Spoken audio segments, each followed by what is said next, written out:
everyone, welcome to the second instalment of my Itch to Stitch capsule wardrobe series. Today I'm looking at the first garment I've made for the series, so let's have a look and see what I've made. Just to give a quick recap about what the series is about, I have decided to make an Itch to Stitch capsule wardrobe for the winter. And as you can see here, I have tops along the top row, bottoms along the middle row, and then toppers along the bottom row. So this is my complete wardrobe. You can see the video here. A couple of people asked what my colours were going to be, or the colour palette I'd chosen for my capsule wardrobe. Now they are the same as my winter 24-25 capsule plans, and hopefully the garments I make for the Itch to Stitch wardrobe will fit in alongside those other garments. But I've chosen this colour scheme. I chose black as a dark neutral, white as my lighter neutral, grey is my mid-neutral, and red, emerald, purple, cerise and cobalt blue as my pops of colour.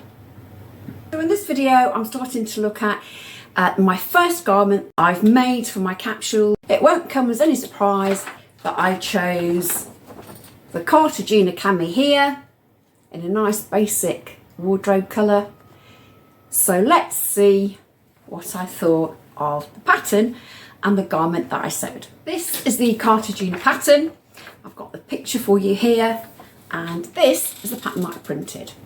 I don't tend to print the front cover of the patterns because they are quite ink hungry, and it costs me a lot of money in cartridges, as you can imagine. So yeah, so this is the Cartagena. It's a lovely classic cami top. It's got a scoop neck at the front and a very scooped back, and it's finished with fold over elastic. There aren't any variations, it's just the Cartagena as you see it here. So let's see what the pattern description is. It says, sometimes you need a base layer for your outfit to keep yourself modest. The Cartagena Cami is ideal for that purpose. Designed for soft knit fabric such as rayon spandex, the Cartagena is very fitted, acting as a comfortable second skin that you barely notice its existence. And if you're so inclined, the Cartagena Cami can also be part of a sleeping ensemble. So I made that my Cartagena as a base layer, so it would go under other items in the capsule wardrobe. I made it so that it would go under the medallion here. I can wear it under the Sibiu, and I can wear it under the Aviro cardigan and the jacket, the Tevu jacket and the Havar jacket here. And it can be worn with obviously any of the bottoms, so any of the trousers and any of the skirts. It can be dressed up or down depending on the occasion. So you could wear it under a suit to go to work, in the warmer months obviously, or you could wear it under the jumper to give a bit more warmth, etc, etc.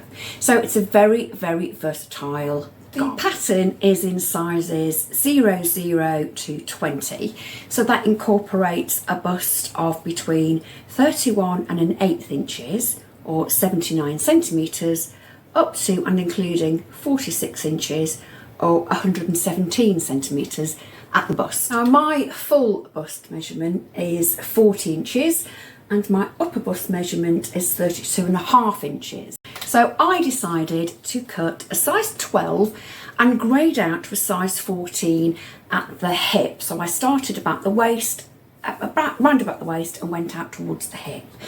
Just for reference, my waist is 36.75 inches and my hips are 46 inches. The finished garment measurements are also given in the pattern. For the size 12, the finished bust is 37 5/8 or 95.5 centimetres. Like I said, I decided to grade out at the hips because my hips, I've got quite a mum tum, a full belly, so I do like to make adjustments for that. The pattern gives the materials, as it says here, use lightweight to medium weight knit fabric with 100% horizontal stretch, rayon spandex and bamboo spandex are great choices.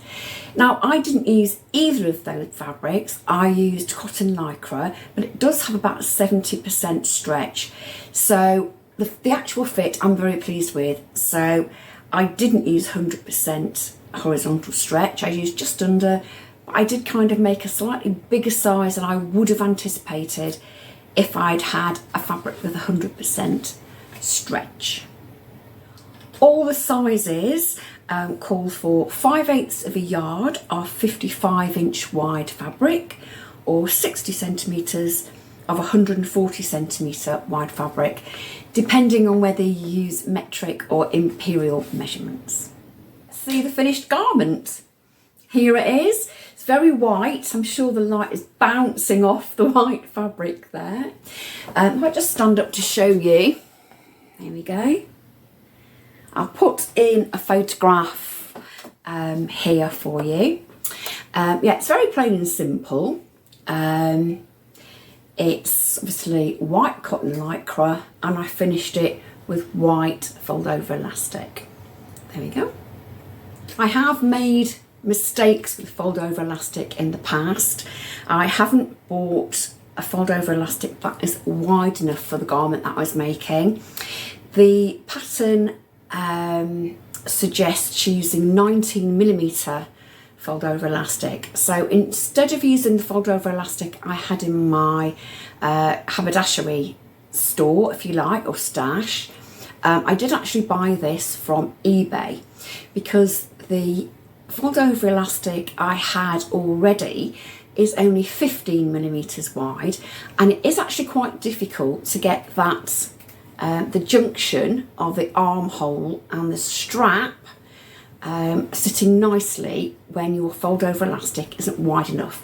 So if you intend to make this top, please make sure your fold over elastic is wide enough as the pattern suggests.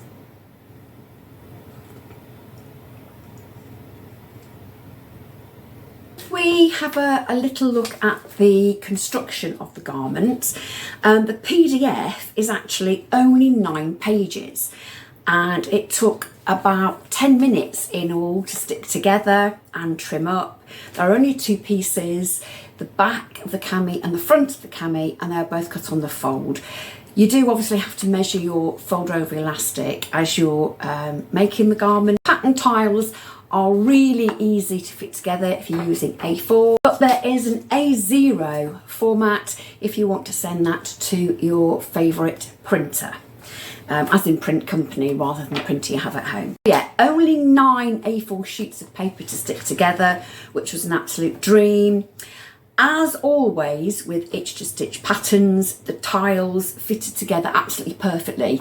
There was no misalignment, there was no little lines where there's a jump, and that's happened to me on more than one occasion when I've used patterns from other designers, but with itch to stitch it was an absolute dream. Yeah. So as far as the fold over elastic was concerned, the pattern instructions do give you the lengths of fold over elastic to cut for the armholes, the front neckline and the back neckline, and the instructions also give a really good description of how to apply the fold over elastic and how to also finish off the straps.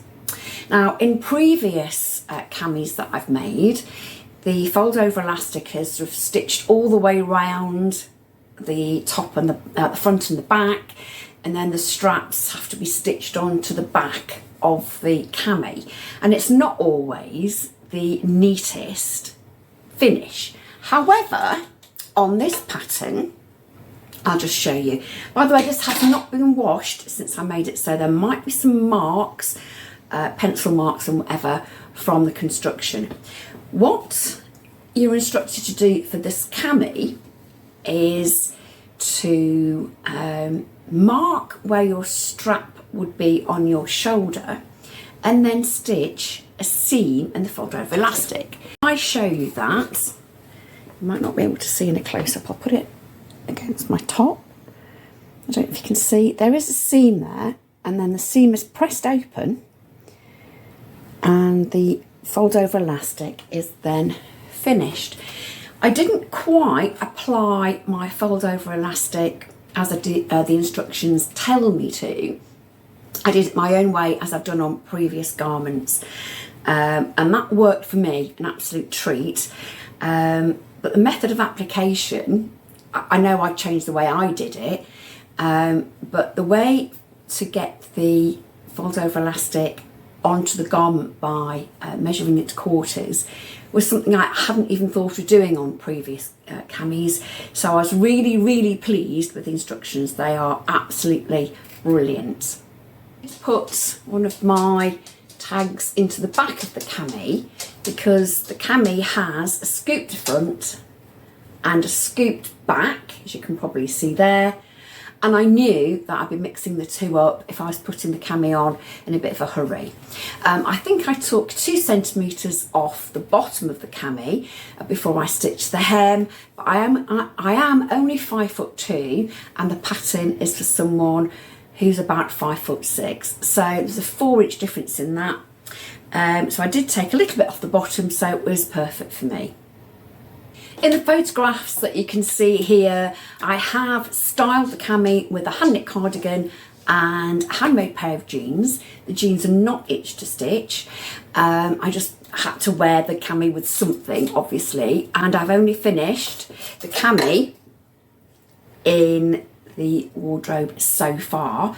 Hopefully in future videos I will be able to show more of the garments together and styled together. What were my final thoughts? To be honest, like I said, I've made other camis from other pattern companies before, other indie designers before, and the itch to stitch was by far the easiest to put the PDF together, and the instructions were absolutely fantastic. It took me a little while to actually stitch. I think it took me about 6 hours to stitch all together, but that did include cutting out. Because I was very, very careful about the way I applied the fold over elastic to the garment. I had a bit of a mishap with the original shoulder seam, so I had to unpick it. But all in all, it was fairly quick make. If I made it again, it'd be a lot quicker. Would I make it again? Absolutely. It will be, for me, a lovely spring and summer staple, and it will be worn under a lot of the toppers that I have in my itch to stitch wardrobe. So yes, I would definitely make it. All from me this week. Join me next week for my second garment, my itch to stitch wardrobe.